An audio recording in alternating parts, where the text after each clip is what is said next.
Olá pessoal, tudo bem? Uma boa noite a todos. Nesse momento que estamos gravando o vídeo, já passou-se do pôr do sol, tá bom?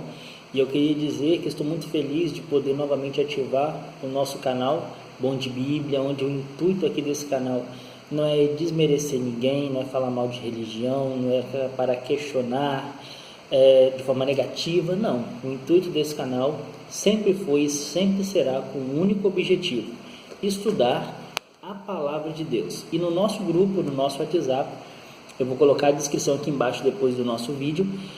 Se você quiser participar do grupo também, o foco desse grupo é o estudo do tempo do fim, tá bom? Então, se você quer saber, de acordo com a Bíblia, o que vai acontecer, o que significa o tempo do fim e o que nos aguarda e o que nos espera, esse é o caminho certo para você. A sua opinião, o seu questionamento, o seu like, também a sua participação aqui compartilhando esse vídeo também é muito importante para a gente, tá bom? Para que essa mensagem também chegue também a outras pessoas, que elas possam também estudar a Bíblia e entender as coisas que vão acontecer. Porque, não sei se você já percebeu, mas o mundo sabe que alguma coisa está para acontecer. Os cientistas, até na parte mesmo religiosa, nós já sabemos que o mundo só tem uma solução, que é a volta de Cristo Jesus, que o ser humano não vai melhorar. A Bíblia diz lá em Timóteo, quando dizer paz, e tranquilidade, é aí que vai vir a grande destruição.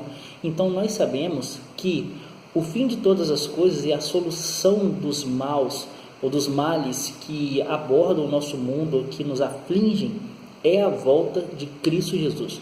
Essa é a nossa grande esperança, é o centro do tema bíblico. O Antigo Testamento anunciando a primeira aparição de Cristo, encarnando na figura humana para morrer por nós na cruz do Calvário. E o Novo Testamento ele dá muita base à segunda volta de Cristo Jesus. Por isso que é importantíssimo o estudo do tempo do fim, saber o que nos aguarda, saber o que nos espera, para que a gente não seja pego desprevenido. E como eu disse, não só os cristãos já estão identificando que algo está para acontecer, como a mídia também. Eu tenho aqui no meu computador, deixa eu só abrir aqui, Veja, a revista Veja, mais digital, onde ela aborda os cinemas, os principais filmes falando do tempo do fim e que deram muita audiência. E a gente percebe que o tema do tempo do fim, de destruição, de catástrofes, de calamidades ambientais e, enfim, de todas as escalas, estão acontecendo, e isso gera o quê? Retorno financeiro através de Hollywood, através dos seus filmes, das suas séries. Eles perceberam isso porque o ser humano por si só já sabe que se algo não for feito, nosso destino logo ele vai terminar. A gente percebe isso através das geleiras derretendo devido ao efeito estufa, os gases poluentes emitidos, o CO2 na camada de ozônio, enfim, são várias variantes que, se a gente for somar, a gente fica até assustado, E Hollywood, tendo isso em vista, ela selecionou aqui alguns filmes. Interessante que alguns a gente até vê, já acabou até assistindo na Netflix ou em outros canais que passa filmes, Um deles, eu não sei se você já viu, é Invasão Zumbi, que é um deles, está mencionando aqui, é um dos primeiros aqui da lista. Parece que quando fala de zumbi, a galera ela associa muito o zumbi com o tempo do fim, A gente pode ver Madrugada dos Mortos, os principais filmes aí apocalípticos falando de zumbis, de monstros aí. Deixa eu continuar aqui. Os Curados também é um filme que teve muita repercussão. Presságio, esse filme aqui eu vi recentemente com o Nicolas Cage, que é um astrofísico, ele até dá aula em faculdades, onde ele entende que tudo é por acaso, Tudo aconteceu por acaso, até porque a esposa dele morreu. Ele sente muito por isso afeta muito ele, só ficou ele e o filho. E nos 45 do segundo tempo, podemos dizer assim, quando ele descobre que a Bíblia estava certa em alguns aspectos e relata Ezequiel capítulo 1, embora força um pouquinho o texto ali de uma forma equivocada, mas destaca a volta de Cristo Jesus, mas não é Cristo Jesus aqui em si, Ele manda 4 anjos, que é visto em Ezequiel capítulo 1, para tirar alguns representantes da Terra para levar para outro planeta. E ele enxerga no final do filme, Nicolas Cage, seres celestiais. Então ele muda a concepção dele, não que as coisas são por acaso, mas que Deus existe e que ele um dia vai reencontrar sua esposa. É um filme, no final, é até um filme bacana, é um filme joia, só que, claro que distorce um pouco, né? Mas é um filme que está bem em evidência aqui também. Olha, isso foi bem, teve muita audiência, né? Foi bem visto na Netflix. Eu Sou a Lenda, esse aqui é muito famoso, né? Com Will Smith. E assim como esse filme, tem outro filme também que é listado aqui do Brad Pitt, que é Guerra Z, se eu não me engano, ou Guerra Mundial Z. Deixa eu só chegar aqui, eu acho que ele está aqui embaixo. Acho que travou aqui um pouquinho, deixa aqui carregar. Mas ambos esse filme do Brad Pitt, consegui aqui, soltou aqui. Deixa eu só saber o nome desse filme, eu acho que ele está nos últimos. Cheguei aqui, ó. Só voltou Guerra Mundial Z, que Brad Pitt fez. Ele se assemelha muito com o filme do Will Smith. Ambos falam que uma doença degenerativa acabou pegando a sociedade, a humanidade passou a ter uma grande doença, que aquilo transforma elas em zumbis, eles precisam encontrar a cura, enfim. Então você vê que Hollywood já espera algo acontecer, né? Alguma coisa envolvendo o tempo do fim. E isso tem levado os cofres de Hollywood a faturar muito com esses filmes. Surgiu um agora, em 2020, né, no ano passado também, que fez muita fama, também o mundo acabando, que eles tinham que correr para a Grã-Bretanha para se esconder ali de um grande meteoro que estava passando pela Terra e dele estava se desprendendo alguns meteoritos. Enfim, são filmes que estão em alta nos últimos dias, porque o ser humano sabe que alguma coisa está para acontecer. E quando a gente fala do tempo do fim, a gente precisa fazer uma diferença. Tempo do fim e fim do tempo. Parece que é a mesma coisa, né? Mas não é. O que é o tempo do fim? Nós entendemos pela Bíblia que o tempo do fim, ele começa a contar a partir do ano de 1798 e vai até a volta de Cristo. E o fim do tempo é quando não há mais salvação, ou seja, o fechamento da porta da graça. Nós dizemos que existem 3 datas que nós não sabemos o dia e nem a hora. A primeira delas é a respeito da morte. Você não sabe o dia que você vai morrer e nem a hora. Se Jesus não voltar antes, né? A gente não sabe que momento será esse.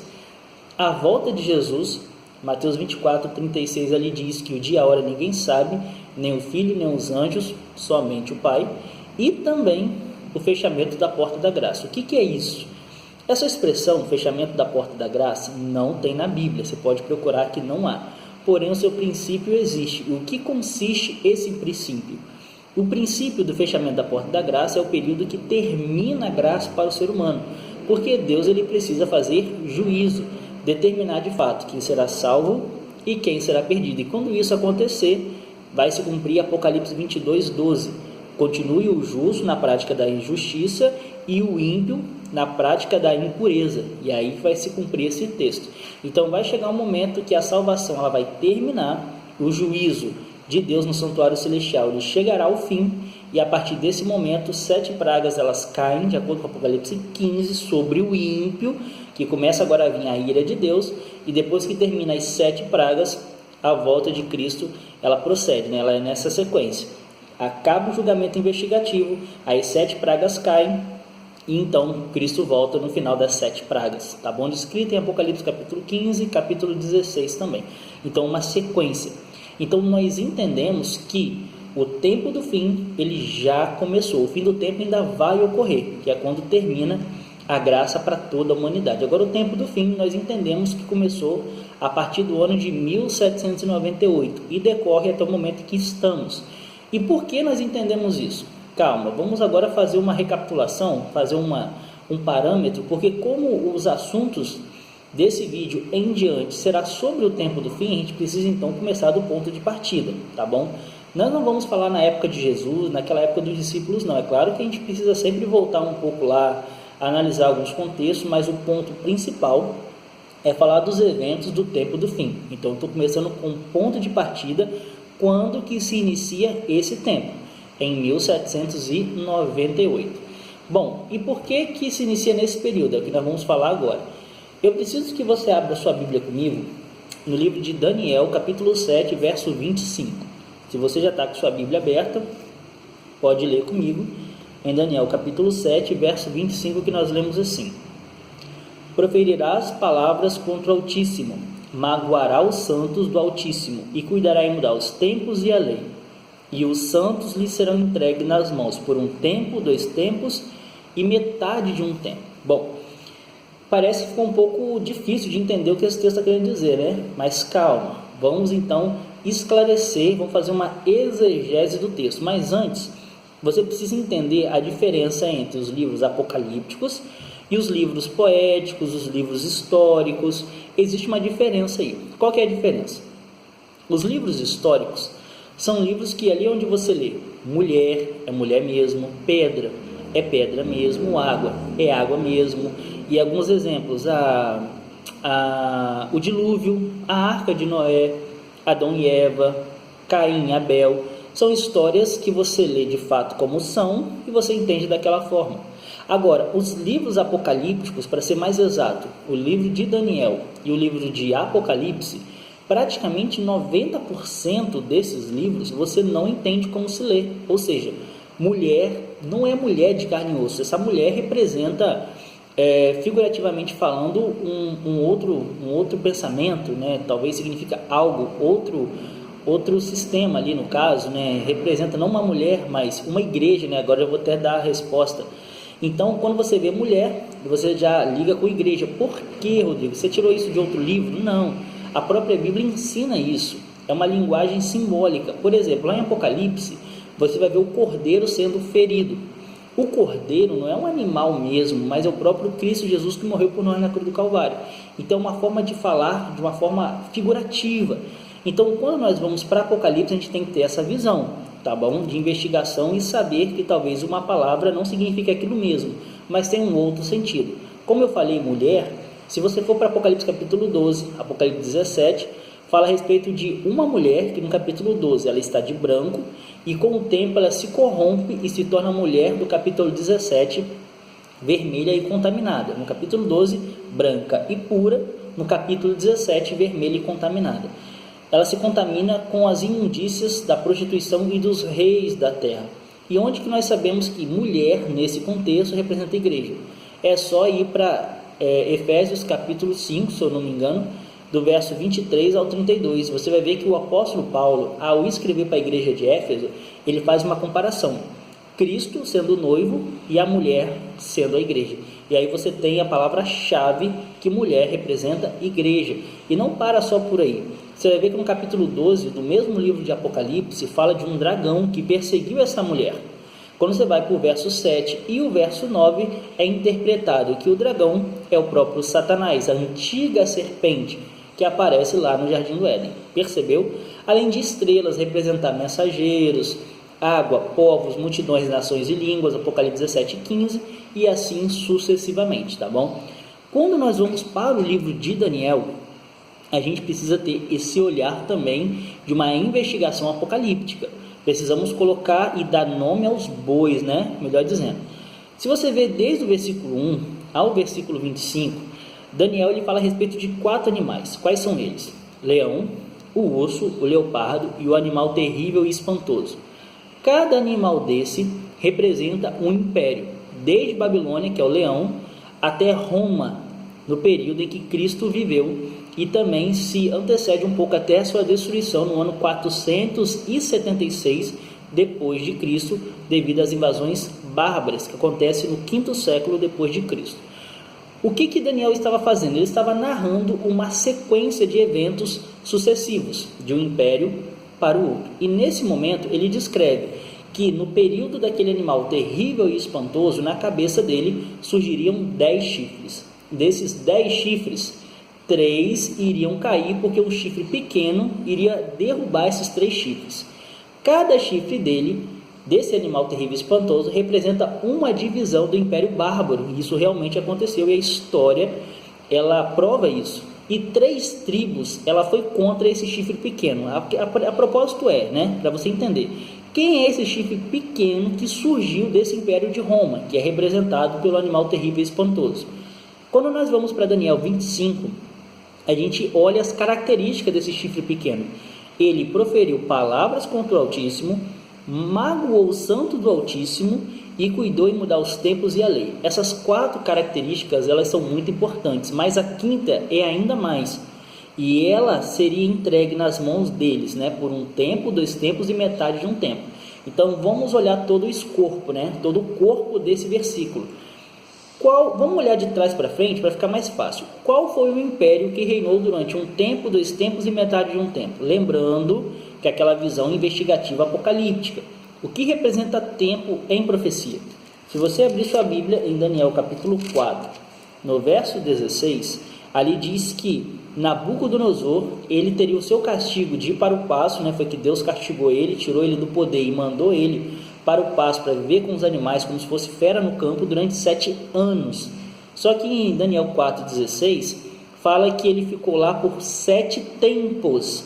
Logo, tempo representa ano. Então aqui em Daniel 7,25, quando você lê um tempo, 2 tempos e metade de um tempo, você vai ver um ano mais 2 anos, que vai dar 3 anos, e metade de um tempo, ou seja, 3 anos e meio, ok? Então, durante 3 anos e meio, esse poder iria governar, iria proferir palavras contra o Altíssimo, magoar o santo do Altíssimo e cuidar de mudar os tempos e a lei. Só que parece que 3 anos e meio é muito pouco, não é? Porque é uma visão apocalíptica.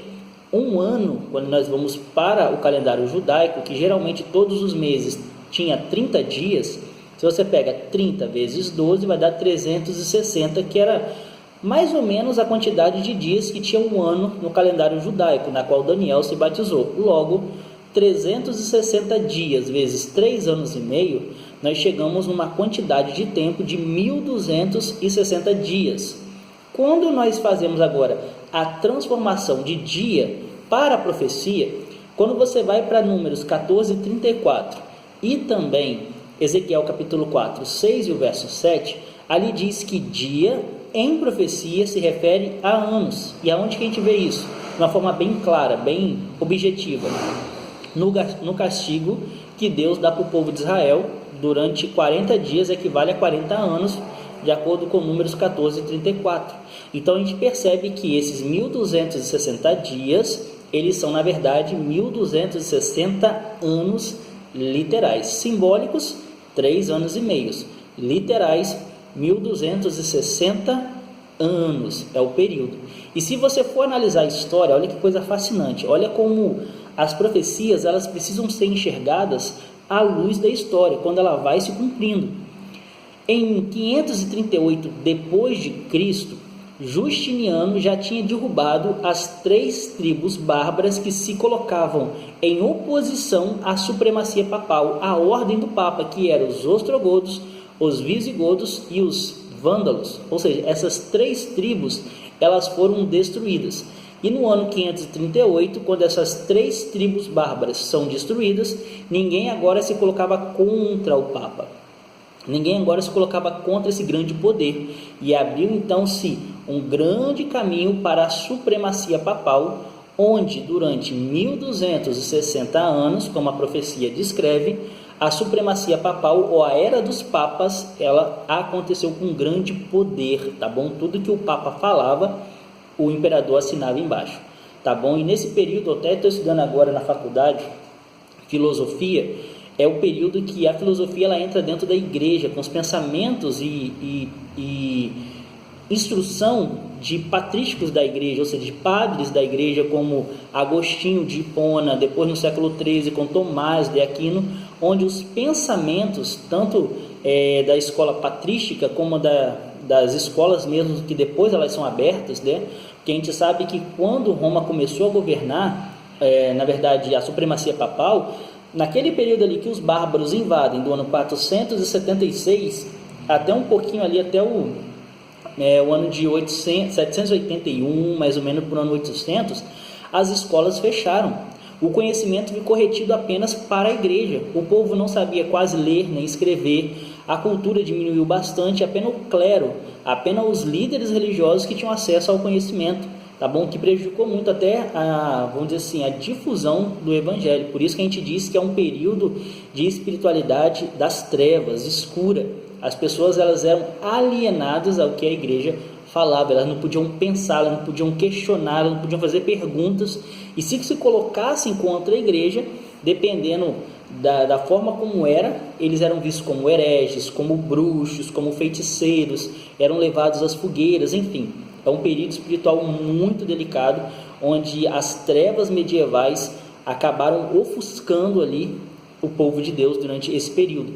E é nesse tempo que Daniel descreve. Quando acontece essa profecia de 13 séculos, 1260 anos, esse poder, que é o chifre pequeno, que agora a gente identifica como Igreja Católica Apostólica Romana, porque esse chifre, quando ele surge, ele derrubou os três, como eu já falei, as 3 tribos bárbaras, e agora ele ganha todo o poder, toda a influência, não só ali em Roma, mas também em grande parte da Europa e em vários países conhecidos também. O que o Papa falava era de fato assim. Então, a gente percebe que esse período, esse chifre pequeno, ele é identificado como esse poder, essa religião, que infelizmente, em algum momento ali do crescimento da igreja, a partir dos cristãos primitivos, a partir do 4º século, a igreja então ela começa a se corromper, e a Bíblia agora não era mais a palavra de Deus, vamos colocar assim, embora eles seguissem, mas a igreja eles colocavam que estava acima da palavra de Deus, e muitas doutrinas de Deus foram corrompidas nesse momento. A imortalidade da alma passou a surgir, o sábado deixou de ser guardado, enfim, isso aí é um estudo para um outro vídeo. O importante é você entender que o chifre pequeno de Daniel 7:25, é a Igreja Católica Apostólica Romana. E ela então segue do ano 538, quando as 3 tribos bárbaras foram extintas pelo imperador Justiniano, e reina, se você for pegar ali 538 mais 1798, nós chegamos agora da data de 1798. Você pega lá 538 mais 1260 anos, nós chegamos até 1798. Ou seja, é nesse momento que se cumpre agora o verso 26 de Daniel. Olha só. Mas depois do quê? De um tempo, 2 tempos e metade de um tempo. 1798. Se assentará o tribunal para lhe tirar o domínio, para o destruir e o consumir até o fim. Verso 27. O reino e o domínio e a majestade dos reinos debaixo do céu serão dados ao povo dos santos do Altíssimo. O seu reino será reino eterno, e todos os domínios o servirão e lhe obedecerão. Percebeu? Então, a gente tem que entender que durante 13 séculos a igreja medieval ela reinou. Só que Deus, ele não deixaria isso continuar. A verdade, nesse período, a Bíblia, a leitura, ela foi confinada apenas aos castelos medievais, apenas os padres, os bispos, os imperadores. O povo não tinha mais acesso à educação, ou era trancafiado. Martinho Lutero, ele estudou a Bíblia, e essa Bíblia ela estava acorrentada na biblioteca, não podia ser retirada. As rezas, ou os cultos, as missas que eram feitas pelo clero, pela igreja medieval, eram feitas todas em latim. A pessoa, se não sabia latim na época, não tinha um conhecimento, porque é considerado hoje já, né, uma língua morta, ela não estava entendendo, e muitos dos padres ali, dos bispos, conversavam em latim, dando a ideia que ele estava em outro nível, né, um outro patamar, e o povo ele foi ofuscado durante esse período. Mas chegaria um tempo em que a verdade de Deus ela ia florescer, ela precisaria novamente ser levada, para que o mundo soubesse que Deus está voltando, que Jesus iria voltar à terra. Porque se continuasse daquele jeito, o que aconteceria? O povo continuaria na ignorância, não é mesmo? E Deus então, a partir do ano de 1798, ele permite que Alexandre Louis Barthier, que era um general de Napoleão Bonaparte, junto com seu exército de Napoleão, o exército de Napoleão, eles invadem Roma e pega ali o Papa, que na época é o Papa Pio VI, aprisiona ele, leva para a França, mas ele não quis abdicar do trono, então ele fica exilado lá e morre. Nós falamos que esse episódio ele se cumpre em Apocalipse capítulo 13. Apocalipse capítulo 13, por exemplo, no verso 3 diz: então vi uma de suas cabeças como golpeadas de morte, mas a ferida mortal foi curada. Ou seja, aquela besta, ou seja, aquele chifre pequeno que levantou-se contra o Altíssimo, magoou o santo do Altíssimo e mudou o tempo e a lei. O tempo e a lei eu não cheguei a explicar, mas o tempo é porque o Império Romano, e ali a gente estende também para a questão do Papa ali também, da supremacia papal, foi o império que mais mudou os calendários, tanto que o calendário que nós usamos hoje é o calendário gregoriano, criado pelo Papa Gregório, não é mesmo? E a lei é a própria lei de Deus, tirou o sábado bíblico e colocou o domingo. Tirou o segundo mandamento, não adorar imagem ou escultura, e pegou o último mandamento, dividiu em dois para suprir a necessidade do segundo que eles haviam retirado. Então todas as peças se encaixam na Igreja Católica Apostólica Romana nesse período medieval, no período das trevas. E lá em Apocalipse 13 fala que ela seria golpeada de morte. Quando isso acontece, a supremacia papal tem um grande declínio. A igreja agora já não colocava mais imperadores, não tinha acesso do imperador, até porque o absolutismo, a questão de reis e imperadores, não estava mais em ascensão, mas estava em declínio. Estava vindo os políticos, estava vindo os parlamentares, então a igreja ela precisou passar por uma reestruturação. E hoje nós sabemos que essa ferida mortal ela está sendo curada, ela não foi completamente, ela só será curada totalmente quando todos os povos da terra passarem de uma forma aberta a adorar a besta. E logo, logo isso vai acontecer, nós vamos falar sobre isso, mas a ferida ela está sendo fechada, está quase sendo fechada novamente, quando esse poder, quando a supremacia papal voltar, e vai voltar, a ferida mortal que foi copiada em 1798, ela vai ser de fato totalmente curada para os determinados fins nesse período aí que Apocalipse 13 ele descreve, da marca da besta e assim sucessivamente. Mas o ponto que eu quero colocar para você, para a gente já finalizar o vídeo para não ficar muito longo, é que a partir do ano de 1798, quando o Papa Pio VI ele é morto e a Igreja Católica passa a não ter mais aquele poder, aquela hegemonia que ela teve, o tempo do fim se inicia. E para que serve o tempo do fim? O tempo do fim serve para alertar o povo de Cristo, que Cristo está voltando, e para a igreja também se estruturar, para que os servos de Deus se preparem para a sua grande volta. E eu coloquei alguns detalhes aqui interessantes, que muitos não passam para atentar. Por exemplo, se você for ver esse período das trevas, de 13 séculos, o santuário de Deus, o santuário celestial, melhor dizendo, ele foi jogado por terra. E o inimigo tentou usar o poder da besta, do chifre pequeno, para colocar o santuário dele satânico aqui na terra. Ou seja, a verdade do santuário foi jogada por terra, né? Aparentemente. Só que a partir do ano de 1798, as verdades do santuário, elas começam a novamente surgir. A gente vai ver, eu até tenho aqui uns escritos, que depois do grande desapontamento de 1844, Owen Crozier, que participou ali do momento do desapontamento do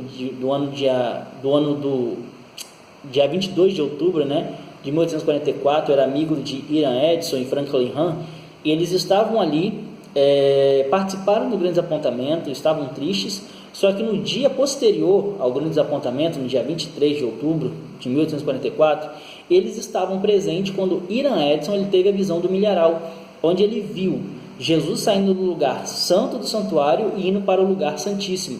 Quando eles voltam para dentro do celeiro, eles começam a estudar sobre essa visão que Ian Edson teve. Owen Crozier escreve um artigo intitulado A Lei de Moisés e também outro artigo, Estrela da Manhã Extra. Isso foi publicado dia 7 de fevereiro de 1846, 2 anos depois ele publica esse artigo, realmente mostrando o significado do santuário celestial. E notem, sabe quanto tempo se passou de 1798, quando a supremacia papal teve o fim, até o ano de 1844, que foi o grande desapontamento? 46 anos. É só você fazer a soma, né? De 98, de 1700 até 1844, 46 anos. Quando você vai para João, capítulo 2, verso 20, é o mesmo período de tempo que o santuário terrestre, quando tinha sido destruído na época de Nabucodonosor, demora para ser construído novamente e voltar a ser casa de adoração. 46 anos, João capítulo 2, verso 20, é só você ler lá. Então você percebe que até o tempo de restauração do terrestre é o mesmo período de tempo da restauração do santuário celestial. E hoje nós sabemos que o santuário celestial é o grande centro do grande conflito. Por quê?